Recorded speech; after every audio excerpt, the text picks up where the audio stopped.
The colony ship broke through the thick clouds of the world below, and for a moment the humans inside held their breath as if the entire vessel could sense the danger waiting for them. The planet had many names in alien records, but most simply called it the Cursed World.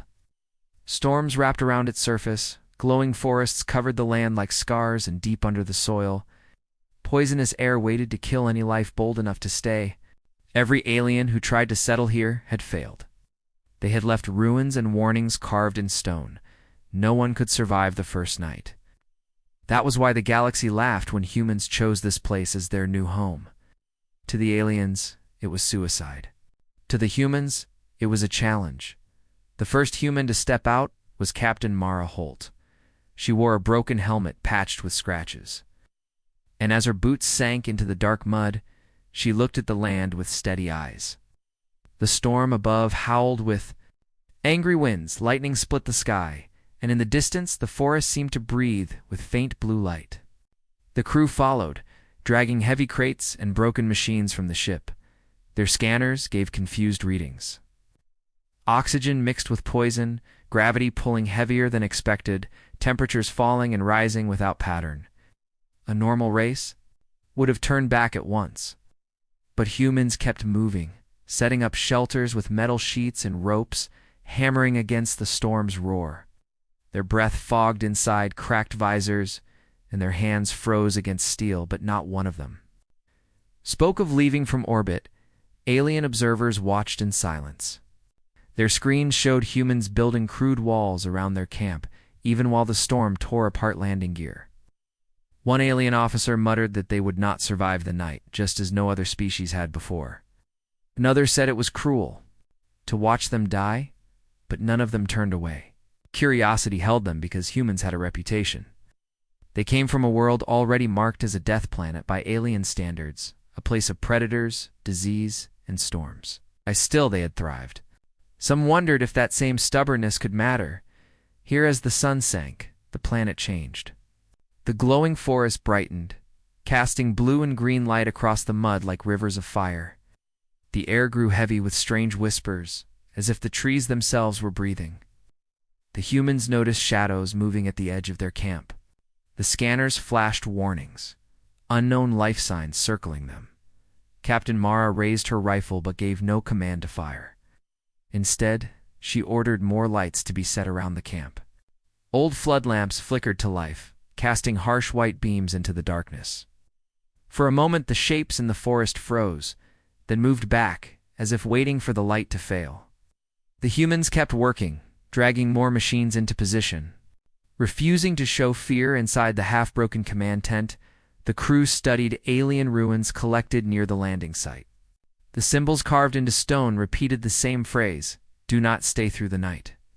One engineer laughed bitterly and said the aliens had been right. But Mara placed her hand on the cold surface and whispered that the warning only proved one thing: the planet was dangerous enough to be worth having. Her crew fell silent at her words, and even though they felt fear growing in their stomachs, they continued their work. They had come too far to turn away, and no storm or shadow would change that. The first real strike came when the storm above shifted suddenly. The wind roared like a beast and rain slammed against the shelters. In the chaos, a strange sound pierced the night, like metal scraping against bone. Shapes fell from the storm, winged creatures with burning eyes and claws that shone like blades. They screamed as they dived, tearing into the ground, trying to drag humans away. For a moment, panic shook the camp. Shots rang into the darkness, but the creatures were too fast, vanishing into the storm after every strike.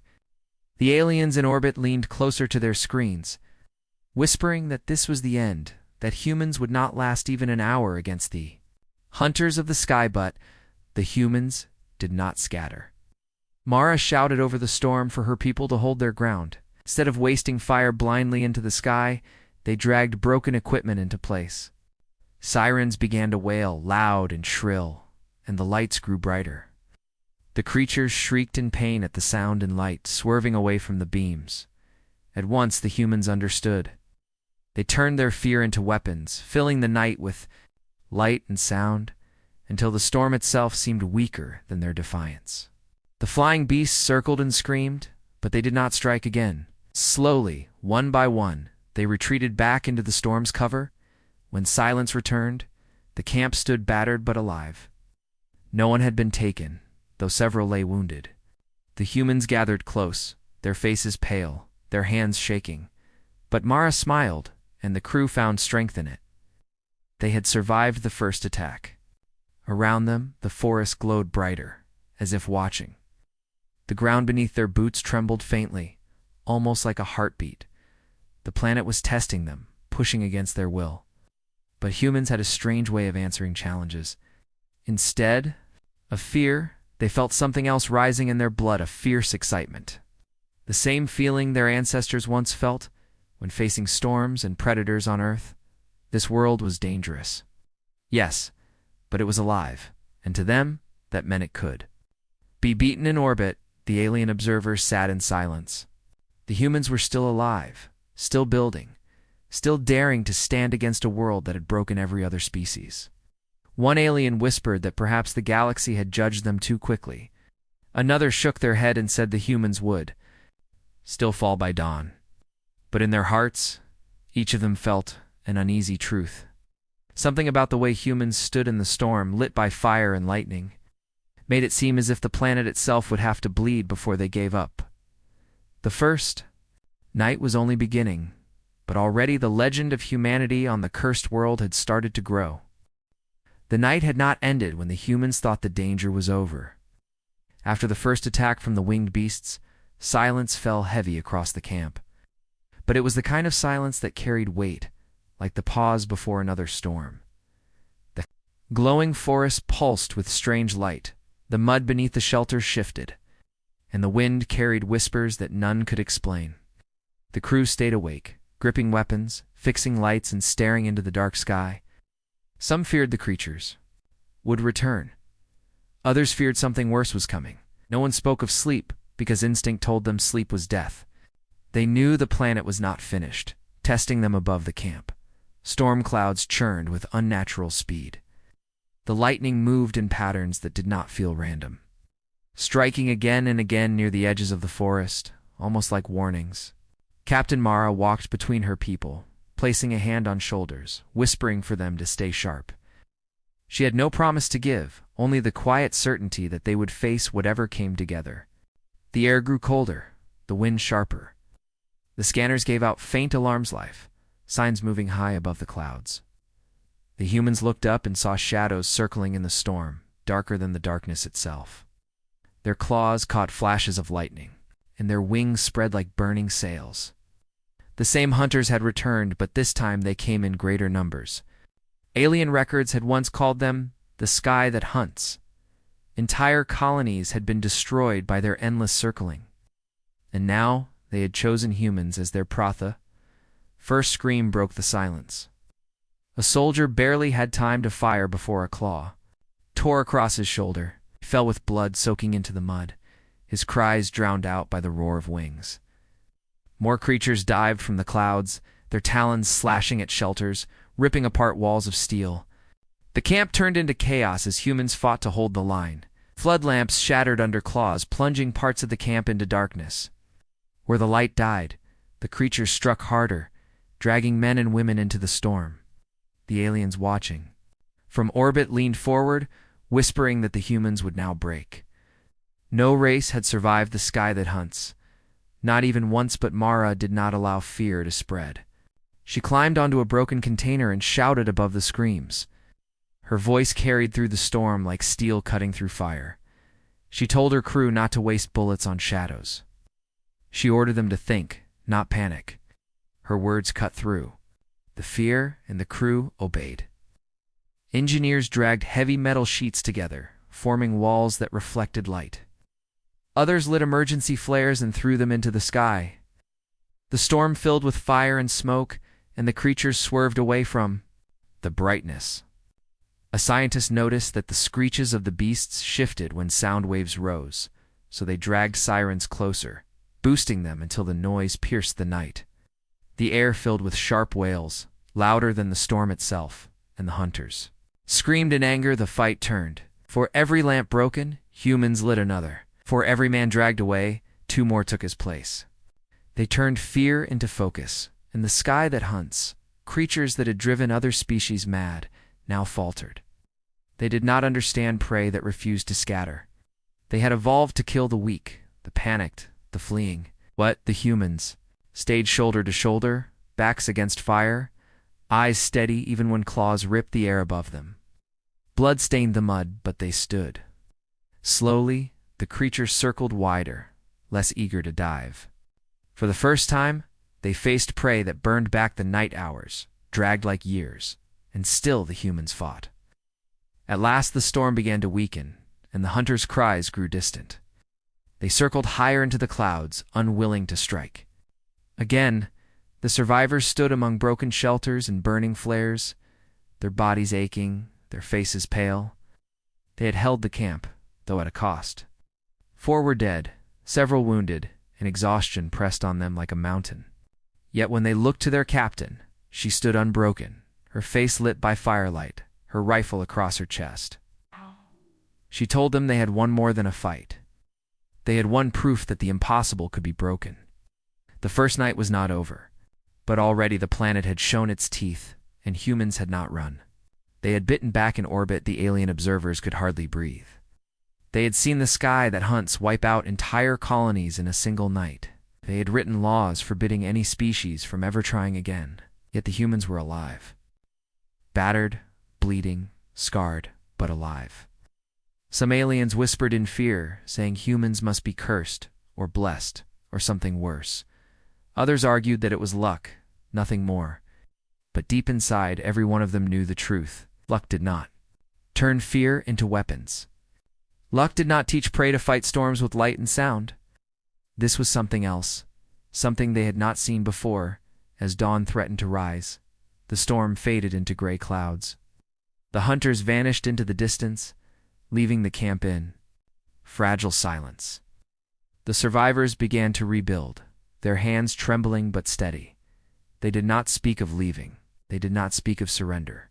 Instead, they gathered the claws and broken wings of the creatures that had fallen and placed them in a pile at the camp's center. Mara told them it was not just a trophy. It was a message to the planet itself. They would not be broken. If the sky hunted them, they would hunt the sky. If the planet wished to test them, then it would have to learn what humanity truly was. And as the first light touched the glowing forest, it seemed to pulse brighter, as if the world itself was watching. The ground shifted again, a slow tremor, like a warning, but the humans did not step back. They had survived the sky that hunts, and in doing so, they had written a new truth. The cursed world had found prey that refused to die. First night was not over, but the planet already understood that humans were different. They did not just endure storms, they thrived in them. The storm ended with dawn, and the hunters of the night were gone, but the humans knew peace was only a lie the planet used to catch its prey off guard. As the sun rose, the glowing forest looked calm and beautiful from a distance, the blue and green light drifting like mist over its branches. But when the scouts walked to its edge, they froze. The trees were not where they had been the night before. Whole groves had shifted, roots twisting across the mud like snakes. The humans compared maps and realized something impossible. The forest itself had moved. The alien ruins had warned of this with crude drawings, trees bending like claws, roots circling prey, words carved in stone that read, "Do not walk where the forest breathes." The crew stared at the glowing wall of branches, and for the first time, even Mara felt her chest tighten. The planet was alive in ways they had never imagined. The first scout team entered the forest anyway. Their mission was to collect samples, find resources, and mark a path. The moment they stepped beneath the canopy, the light changed. The blue glow pulsed brighter, like veins running through the trees. The ground was soft and wet, and every step sank deeper as if the forest wanted to pull them under. Strange insects flew with glass wings, their hums blending into whispers. The scouts moved carefully, cutting bark, filling containers with sap and recording data. But soon, they noticed something terrible. Their trail markers were gone. The trees they had tied with bright cloth stood bare again, as if the forest had swallowed their signs. Then the path behind them shifted, roots crawling like living ropes across the mud, blocking the way home back at the camp. Scanners detected movement everywhere. Hundreds of life signs pressed close to the colony, though none of them could be clearly identified. The camp trembled as if surrounded by an invisible crowd. Mara ordered her people to prepare, but no one could tell from which direction the danger would come. When the scout team's signal grew faint, the crew tried to reach them by radio, but the forest drowned the signal in static. A heavy silence fell, broken only by the creaking of trees that seemed to move closer. Everyone remembered the alien carvings, the warnings left behind. "The forest hunts you" was not just a phrase. It was a law of this planet. The scouts tried to cut their way back. Machetes hacked at glowing branches, rifles fired at crawling roots, but the trees moved faster than wood should. Sap sprayed like blood, burning the skin when it touched. One man screamed as roots wrapped around his legs, pulling him down into the mud. His team pulled him free, but the forest only grew hungrier. They lit torches, and at once the trees recoiled. The blue glow dimmed, branches pulling back from the fire. For the first time, humans saw weakness. Fire, their oldest ally, worked even here. Scouts set rings of flame, carving space for themselves. With smoke rising into the canopy, the forest slowed its hunt. The humans escaped. Running back to camp with blackened hands and lungs filled with ashwind, the survivors returned. They carried not only burns and wounds, but also discovery. They had brought sap samples that once studied showed strange properties. When dried, the substance hardened into a shell stronger than steel. When burned, it produced fire that rain could not quench. The forest had meant to use its poison as a weapon, but the humans saw it as a gift. Within hours, engineers mixed the sap with metal, creating shields and barriers. They lined the camp with rings of controlled fire, using the same substance. To fuel it, where the forest had tried to strangle them, the humans now forced it back. The blue glow pulsed from a distance, but it did not cross the flames that night. The forest moved again, pressing closer to the camp. Trees shifted in unnatural silence, roots dragging across the mud, branches bending like claws. But when they reached the burning rings, they stopped. The fire roared, and the trees trembled as if in pain. For hours the humans stood watch, waiting for the forest to strike.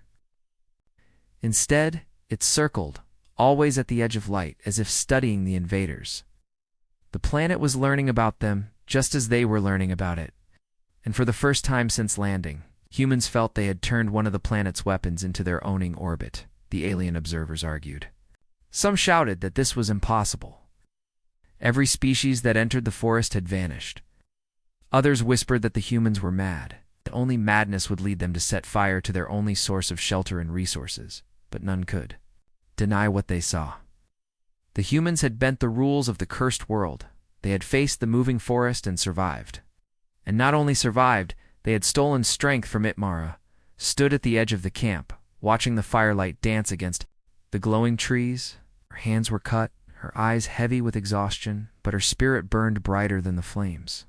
She told her people that the forest would not be the last to test them.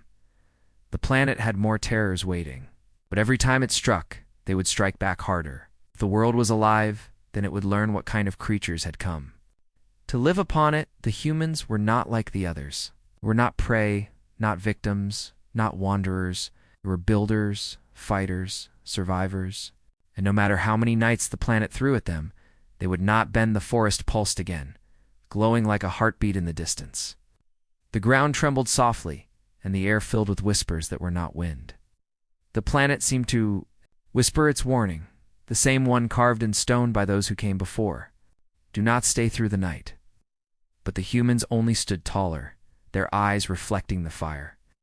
They had survived the storm and the hunters of the sky, and now they had faced the forest that moves. The first night was still not over, but already the cursed world was beginning to understand that humans were not just visitors, they were here to stay. The campfire still burned in rings when the next danger came, and it did not come from the sky or the forest, but from under their feet. At first, the humans thought it was only the ground shaking from the storms, the same tremors they had felt before, but then the soil began to shift in ways that no natural earth should. The mud pulsed, like lungs taking breath, rising and falling with slow rhythm. The sound was faint, but clear, a deep hollow thump, like a heartbeat buried beneath the surface.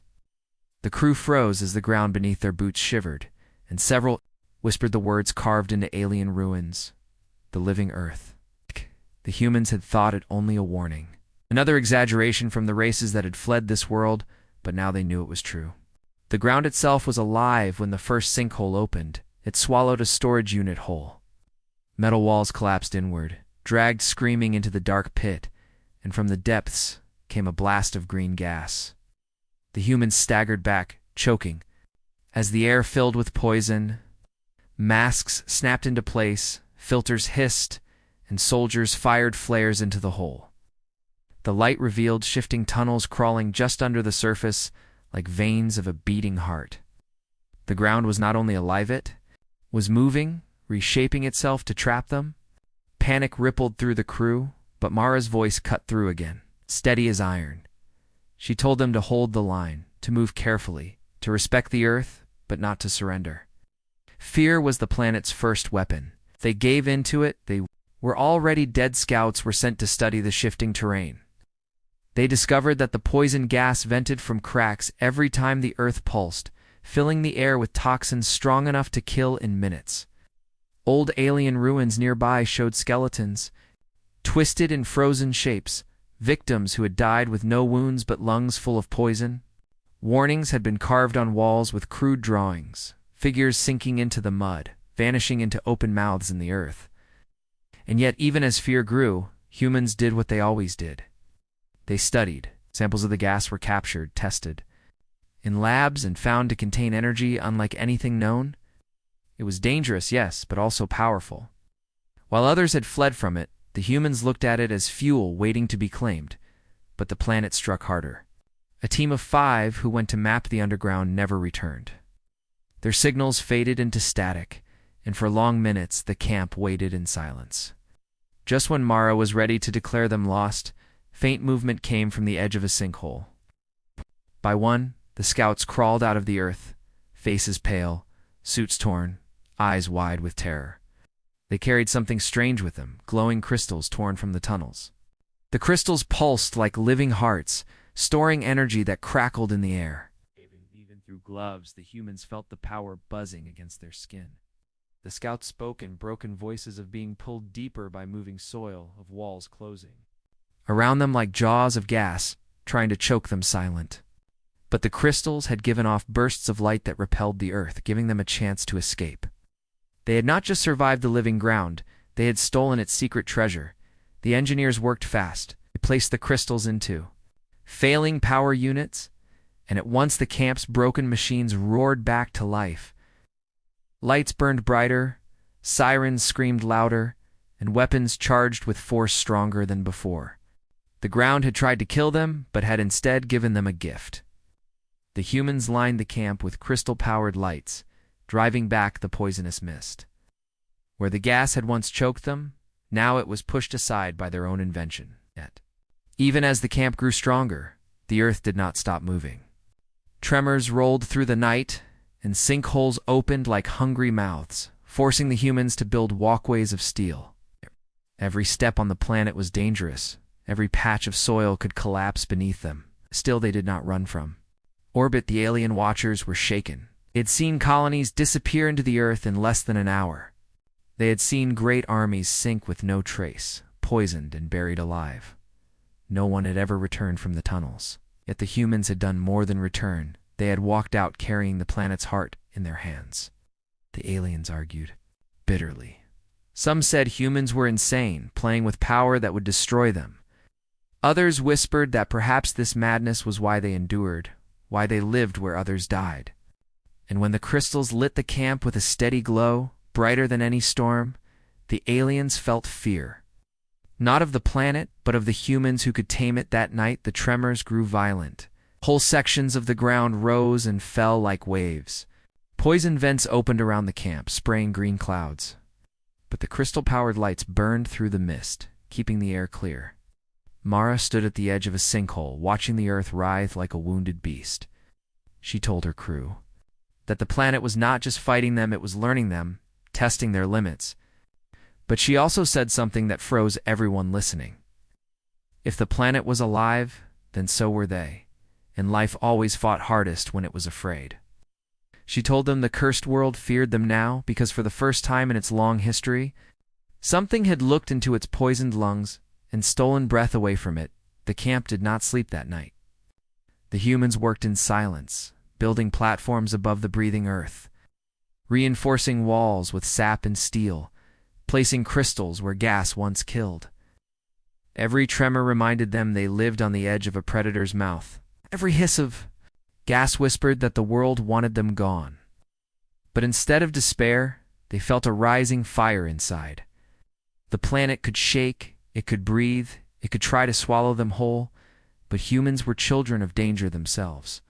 They had come from a world of quakes, volcanoes, floods, and fire, and still they had thrived.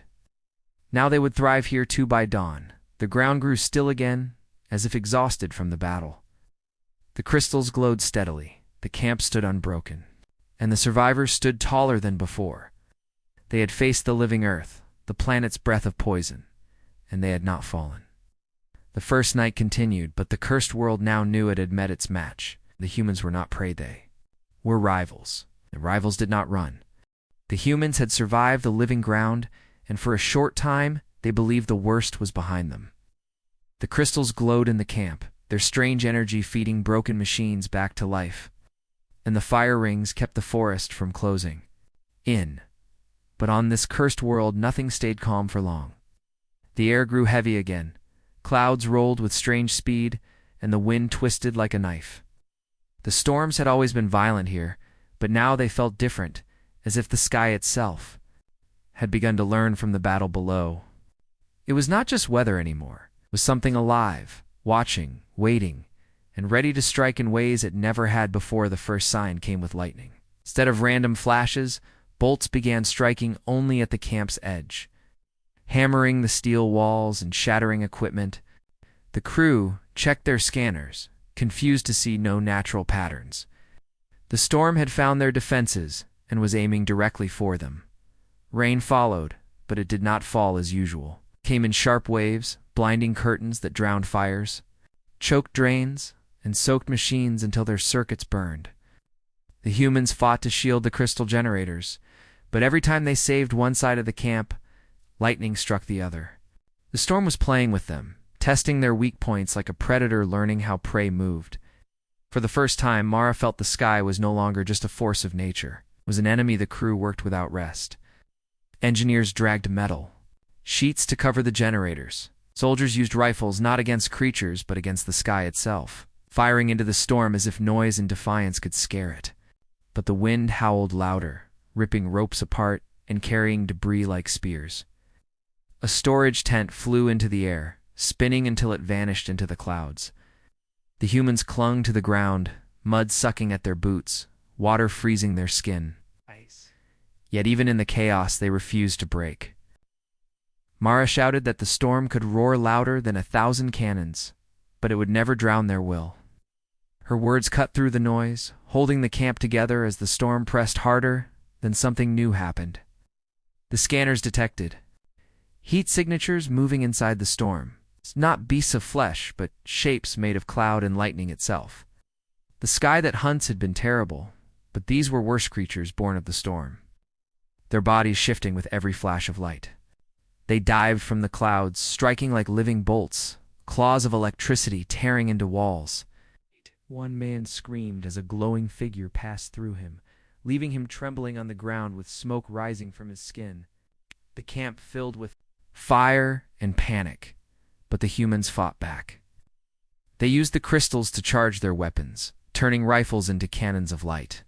When beams struck the storm creatures, the energy exploded, scattering their forms into sparks.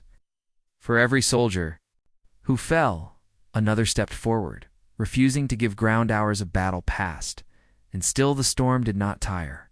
It circled above them, winds shifting with cruel intelligence. The humans began to notice that the storm mirrored their moves. When they built walls, lightning struck the walls, and they set fires, rain drowned the flames. It was not random, it was learning. The cursed world was not only alive, it was adapting. This thought chilled even the bravest among them, yet instead of fear it pushed them to think faster. If the storm was learning, then so would they. Humans had always been students. Of survival? Every strike that hurt them also taught them. Every wound carved into their camp gave them knowledge to fight back. Mara ordered her crew to study the patterns of the lightning. Soon they realized the bolts followed the energy fields of the crystals. The storm was drawn to their power, hungry for it, so the humans built decoys, placing crystal fragments on poles outside the camp. When the lightning struck, it tore the ground apart, but left the main camp untouched. The storm screamed with thunder, but the humans only gritted their teeth and built more decoys, forcing the sky to waste its fury. The rain grew heavier, yet the humans dug trenches, channeling the water into rivers that turned the mud into barriers. The wind tried to rip roofs apart, but the crew tied them with sap ropes stronger than steel. With every strike, the humans answered. With every trick the storm used, they found another way to survive. The aliens watching from orbit whispered in disbelief. They had seen storms erase whole fleets, storms that bent logic itself. No one had ever described it as alive, because no one had lived long enough to notice. But the humans had. And worse, they were not only surviving it, they were shaping it, bending its rage into their tools. The aliens began to realize a truth they had never wanted to believe. The cursed planet had found an equal. Humans were not victims of its cruelty. They were partners in its war, and they were teaching the storm to fear. By the time dawn came again, the camp still stood, flooded, battered, scarred, but standing.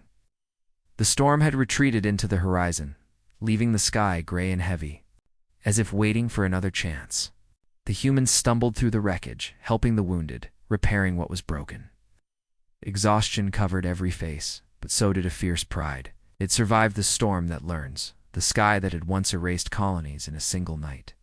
Mara stood among her people and told them this was proof of something greater. The planet was alive, yes, but life respected strength. And humans had shown its strength. The glowing forest watched in silence. The ground trembled faintly, as if restless. The clouds above lingered, rolling with quiet menace. The planet was far from finished. Everyone knew the last test was still coming, a final strike that would be worse than anything before. Yet the humans did not cower. They sharpened their weapons, reinforced their walls, and lit their crystal towers until the camp glowed like a beacon against the cursed night. The storm had learned them, then so had they learned the storm.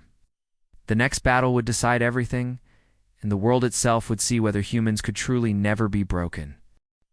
On the final night, the planet showed its full face. No storms, no shadows, no tricks of half-light.